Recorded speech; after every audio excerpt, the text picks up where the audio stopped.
Hello, you're watching UZREPORT.NEWS and I'm Bahram Gaffarov. Now, let's check our top stories for today.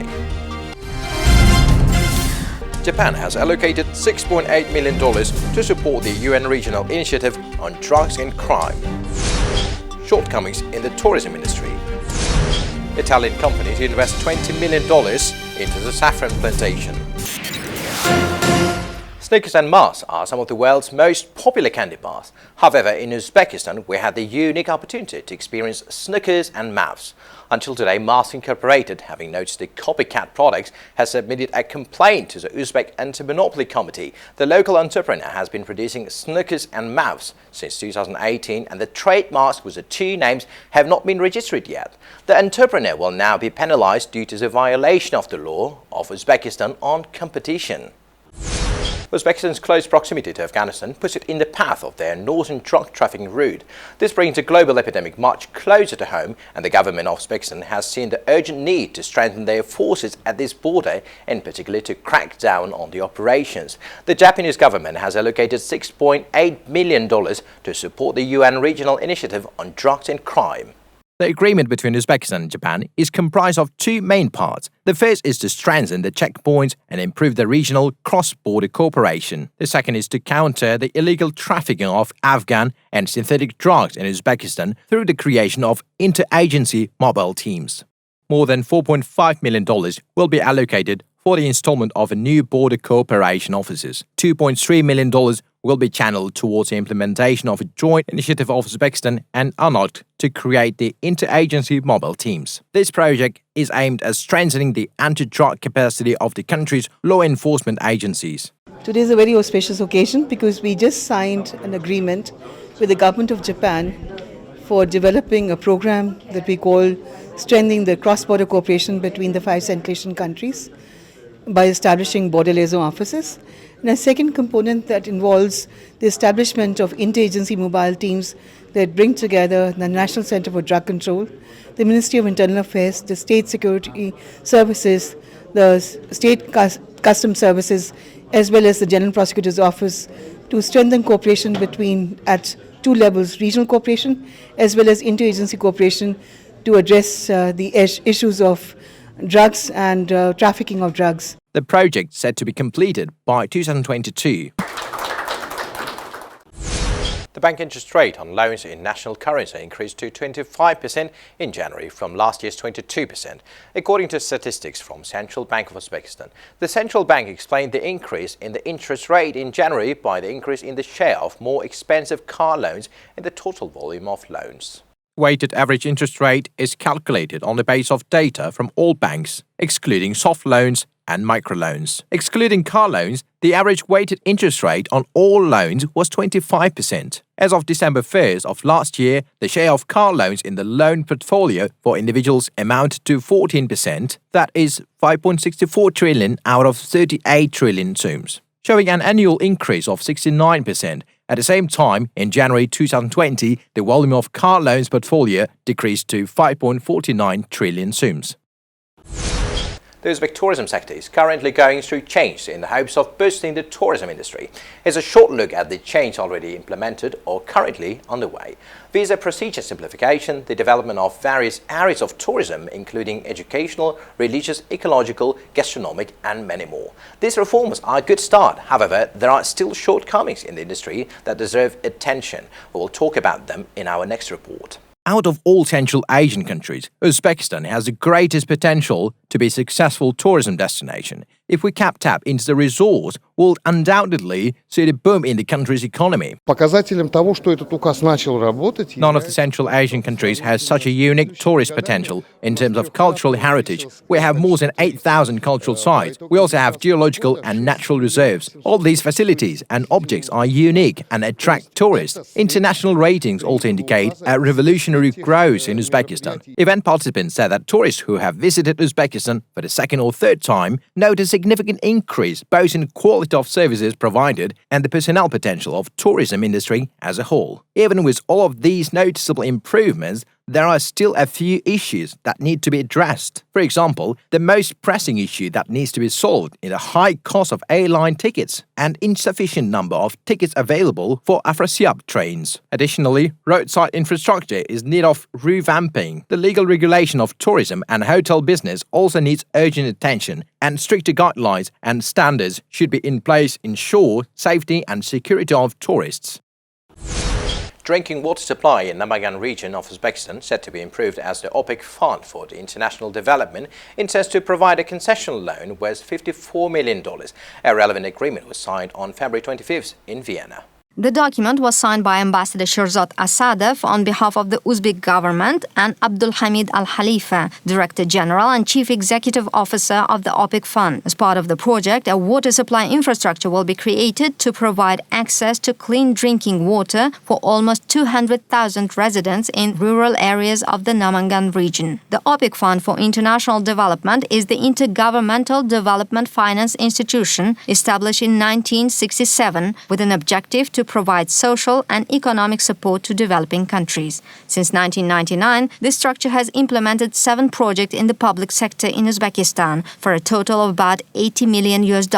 Of this, $47.2 million of soft loans were directed to projects in the field of drinking water and sanitation. $12.73 million was allocated to agriculture and $5 million to transport, and the same amount to education.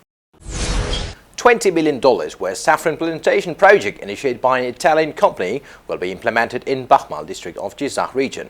Saffron has many health benefits, considered as the most expensive spice. Our colleague has more. Saffron has long been the world's most costly spice by weight, and now this spice can be grown in Uzbekistan. Italian company Opera SRL plans to create saffron plantations in Bakhmal district of Jizakh region. The initial cost of the project, presented by the Italian entrepreneur, is $20 million, and it aims to grow saffron on 400 hectares. The high retail value of saffron is maintained on world markets because of labor-intensive harvesting methods. The price of 1 kilogram of premium quality saffron in the international market ranges from 8,000 to 30,000 euros. Such pricing makes saffron even more expensive than gold today. That's why it's commonly referred to as red gold. Promotion of cultural, educational and academic exchanges between Uzbekistan and India was discussed at a press conference hosted by Indian Embassy in Tashkent. More details in our colleague's report. The press conference started with a presentation on India's achievements in the last few years. As was highlighted during the presentation, India is the 5th largest economy in the world with the annual average GDP growth rate at 5%. The government of India has designated Uzbekistan as its main partner in the Central Asian region. India's historical and cultural ties with the Central Asian countries, and Uzbekistan in particular, are ancient. Yet in recent years, India has been pushing to diversify its ties with the region. This effort motivates India's engagement in an extended number of areas. Both countries are currently actively implementing bilateral cooperation agreements and capacity-building activities. I have to say that India-Uzbekistan relations have been better than ever before. This is not only that I am saying this.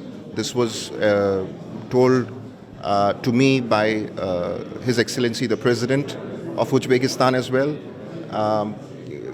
The 2019 has been a very, very intensive year. It began with the President of Uzbekistan's visit to India. We had a number of ministerial visits, first-time engagements like the first meeting of the Joint Working Group on Defense, first ever visit in 15 years by the Defense Minister, the visit of Internal Minister of Uzbekistan to India. We had the first ever bilateral consultations between the National Security Councils. So a number of first ever joint military exercise. So all this intensification of exchange has led to a number of proposals for cooperation. So 2020 is going to be another milestone, a much more exciting year for India and Uzbekistan. Special attention has been paid to education. It was noted that the Indian universities of Sharda and Amity have already opened their branches in Andijan and Tashkent. There are plans to open medical college and hospital at the University of Sharda. At the initiative of Shavkat Mirziyoyev, 2020 was declared the Year of Indian Culture. As part of this initiative, a youth festival in Uzbekistan and India, scientific conferences on Sufism, exhibitions of the Buddhist heritage and India's major achievements in science and technology, and Uzbek journalists' study tour to India will be organized.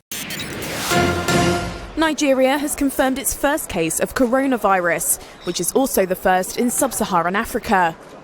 The country's health minister said the infected individual is an Italian citizen who works in Nigeria. He returned from Milan to Lagos this week, where he was diagnosed. But he did not have symptoms when his plane landed and subsequently travelled through Lagos before he fell ill and went to a hospital. Authorities say they are now working to meet and observe those who were on the flight with him and wish to identify the people he met and places he visited in Lagos. That task won't be an easy one. The city is home to some 20 million people. For residents, those measures are not enough to quash fears over the coronavirus. I'm really scared that we had to allow this to get to us, because we had ample time to prevent it. But unfortunately, I'm scared. I just hope, let me sound religious here, pray that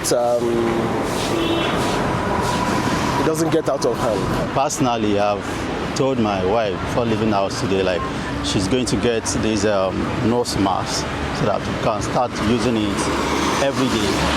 So we can start using it every day and try to protect ourselves. Nigeria says it's also focusing on international airports to control the infection and that it has at least 4 labs that can test for coronavirus. But hopes that the virus would be contained to China have largely been dashed, as cases continue to be confirmed across the globe and countries have begun stockpiling medical equipment. A coronavirus case has appeared in the factory of one of the world's largest automakers. Hyundai Motor announced on Friday that it would suspend production at one of its South Korean factories after one worker tested positive for the virus. The company saw its shares drop more than 5% after the news. The virus represents yet another setback for Hyundai. The company suffered from a parts shortage in the wake of the initial outbreak in China. It's only recently resumed production at local plants. Hyundai has asked South Korean colleagues who came in close contact with the infected employee to self-quarantine. It also plans to disinfect the factory located in the southern city of Ulsan. Hyundai has 5 factories in the city, with 34,000 workers in the world's biggest car complex, producing over 1.4 million vehicles annually. Ulsan is responsible for nearly 30% of Hyundai's global production. The city is just an hour from Daegu, the epicenter of South Korea's virus outbreak. South Korea has the most infected people outside China, and the government has declared the highest state of emergency. It reported over 2,000 cases total as of Friday, a number that has climbed rapidly in the past week. Panicked residents now wait in long lines to buy face masks, and workers can be seen disinfecting everything, from subways to open-air markets. In northern Kenya, the next generation of locusts has already been born.